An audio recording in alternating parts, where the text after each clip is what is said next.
Hello friends, welcome to my channel dietetics notes.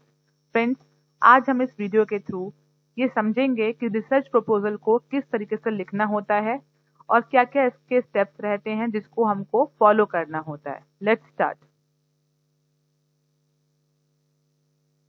तो friends, पहले तो ये जानने की जरूरत है कि रिसर्च प्रपोजल क्या होता है। तो फ्रेंड्स, रिसर्च प्रपोजल क्या होता है आप बताइए। कि रिसर्च प्रपोजल से पता लग रहा है कि आप एक प्रपोजल रख रहे हैं अपने प्रोफेसर के सामने कि मेरा ये प्रपोजल है, मैं इस चीज पर रिसर्च करना चाहता हूँ और मेरी पूरी की पूरी स्ट्रेटेजी क्या रहेगी।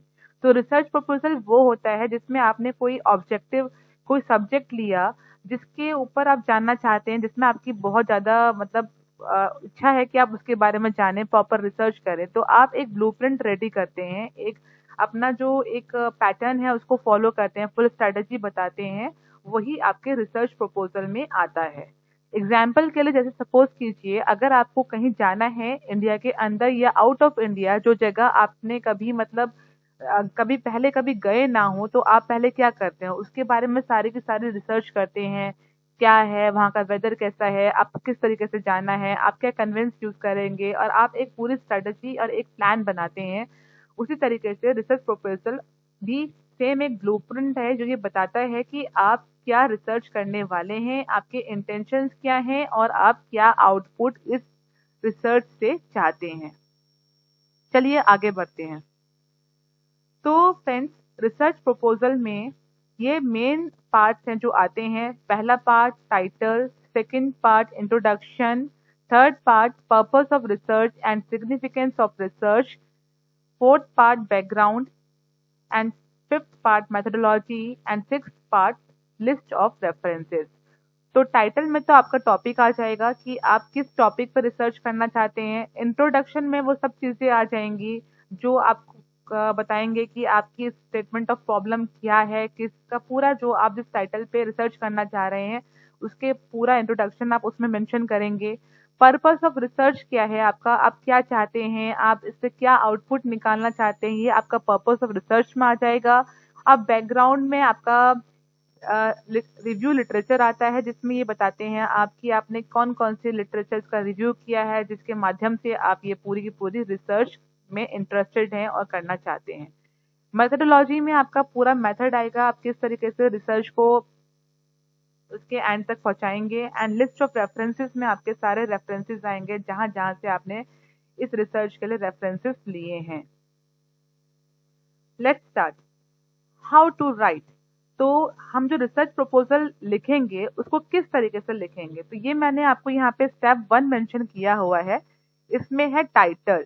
टाइटल मतलब जिस टॉपिक पर आप रिसर्च करना चाहते हो वो टाइटल आपका स्टेप 1 में आएगा। तो जैसे कि आप पावर पॉइंट पे कोई स्लाइड बना रहे हैं तो पहला स्लाइड आप इसी चीज का बनाएंगे टाइटल के ऊपर। उस पे आप एग्जाम्पल मैंने आपको दिया हुआ है कि सपोज आपको उसका फर्स्ट पेज जो रेडी करना है वो आप किस तरीके से रेडी करेंगे। तो उसका जो मेन पैटर्न है वो ये है, पहले आप लिखेंगे सिनॉप्सिस ऑन। सिनॉप्सिस का मतलब क्या है, ब्लूप्रिंट। सिनॉप्सिस ऑन, फिर यहाँ पर आपका टाइटल आएगा। टाइटल जैसे कि सपोज मैंने एक एग्जाम्पल भी दिया हुआ है आपको। यहाँ पे जो एग्जाम्पल है वो मैंने दिया है, to assess the nutritional status of mid age women.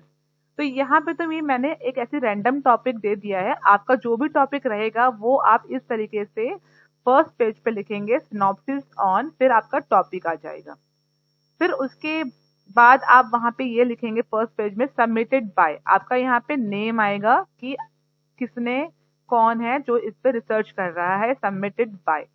फिर इसके बाद आपका टॉपिक आएगा अंडर द गाइडेंस ऑफ, आपका प्रोफेसर का नेम आएगा और फिर यहाँ पर आपके कॉलेज का नेम आएगा।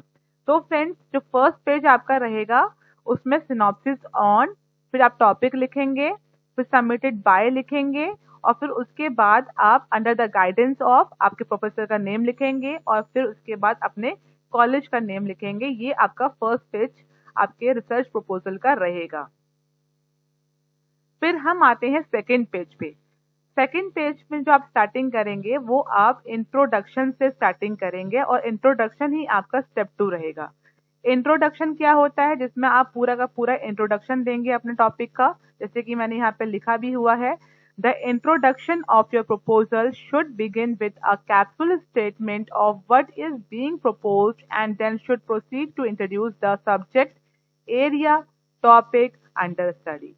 तो फ्रेंड्स आपको समझ में आ गया है कि इंट्रोडक्शन में आपको सारा का सारा अपना सब्जेक्ट, आपका एरिया, आपको टॉपिक क्या है, उस जिससे आप स्टडी कर रहे हो, वो आपको पूरा का पूरा इंट्रोड्यूस करना है। इसके देखिए फॉलोइंग एलिमेंट्स भी हैं। स्टेट द रिसर्च प्रॉब्लम, आपकी रिसर्च प्रॉब्लम क्या है, which is often referred to as the purpose of study. Provide the context and set the stage of for your research question in such a way as to show its necessity and importance. आप show करेंगे कि आपके topic की क्या importance है, क्या इसका context है, क्या आपका रिसर्च क्वेश्चन है। Present the rational of your proposed study and clearly indicate why it is worth doing। और आप उसमें मेंशन करेंगे कि आप जिस स्टडी को करना चाह रहे हैं वो क्यों है, वो क्यों वर्थफुल है और उसको आप क्यों करना चाहते हैं। ये आपका फर्स्ट सेकंड स्टेप जो रहेगा इंट्रोडक्शन में आएगा और ये आपका सेकंड पेज से आपके स्टेप 2 स्टार्ट होगा।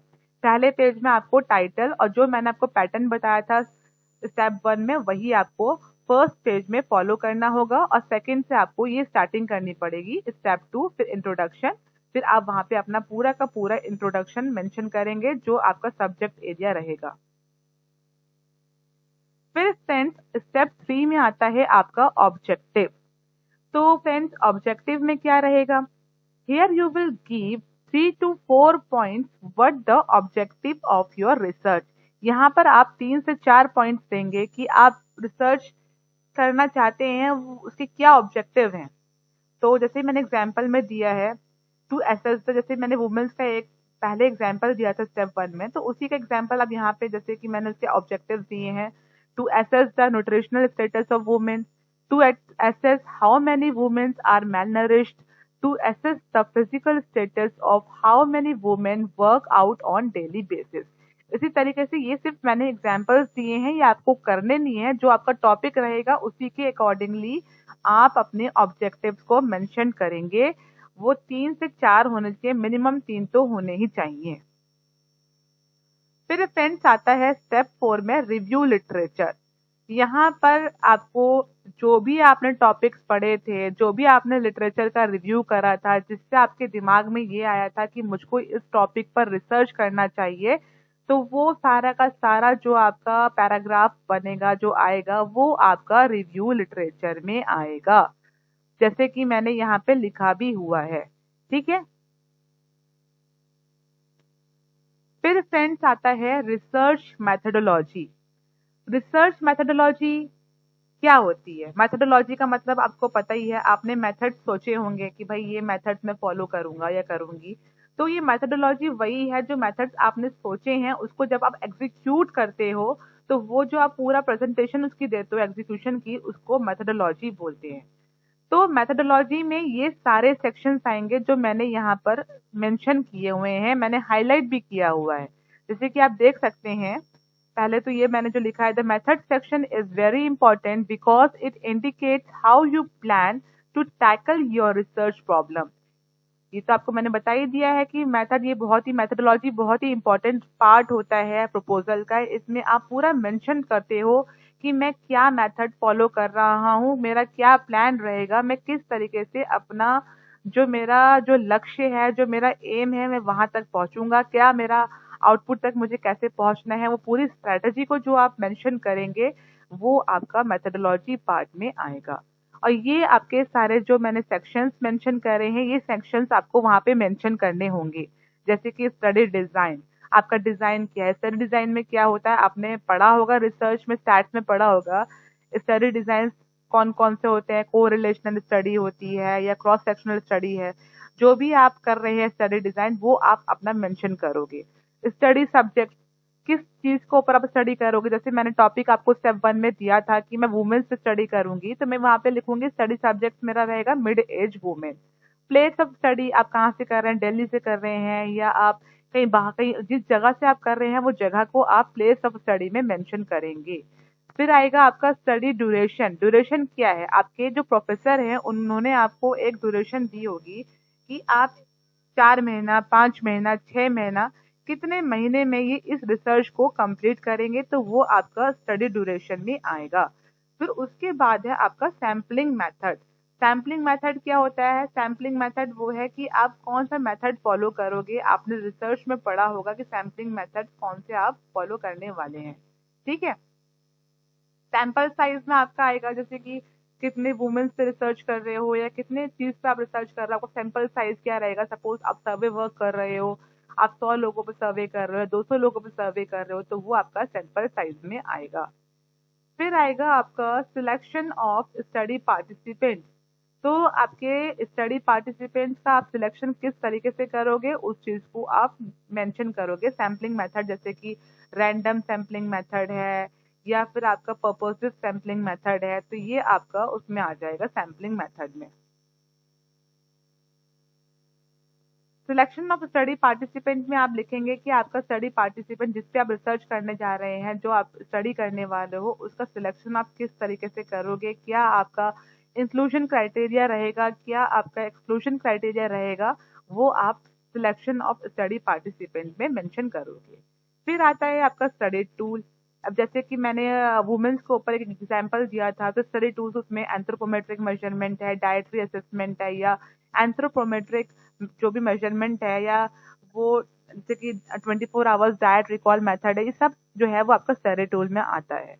फिर स्टैटिस्टिकल एनालिसिस, इसमें आप जब सारी रिसर्च आपकी कंप्लीट उस पर आ जाएगी, एंड स्टेज पर आ जाएगी, तो फिर आप उसमें स्टैट्स यूज करके उसका जो ग्राफ बनाएंगे या टेबल बनाएंगे, उसको आप स्टैटिस्टिकल एनालिसिस में एनालाइज करके दिखाएंगे। फिर फ्रेंड्स जो लास्ट स्टेप है वो है रेफरेंसेस। रेफरेंसेस वो होते हैं कि जिनकी स्टडीज पढ़कर आपने ये कंक्लूजन निकाला अपने रिसर्च का, वो रेफरेंसेस में आएगा। रेफरेंसेस में आप उन सबको रेफर करोगे जिन जिन की स्टडी पढ़ के आपने अपनी रिसर्च को कंप्लीट किया है, उन सबको आप यहाँ पे रेफरेंसेस सेक्शन में मेंशन करोगे। और रेफरेंसेस जो होते हैं वो हमेशा एपीए स्टाइल फॉर्मेट में लिखने होते हैं। वो आप नेट पे देखिएगा, या मैं इस पे, अगर आप चाहते हैं कि मैं एपीए स्टाइल पे भी कोई आपके लिए वीडियो बनाऊं, तो आप प्लीज बताइएगा, मैं उस पे आपके लिए एक वीडियो अलग से बनाऊंगी। तो फ्रेंड्स, थैंक यू। होप आपको ये टॉपिक अच्छा लगा होगा। अगर आपको ये मेरा टॉपिक वर्थफुल लगा है तो please like, share and subscribe my channel, and don't forget to press the bell icon. Thank you.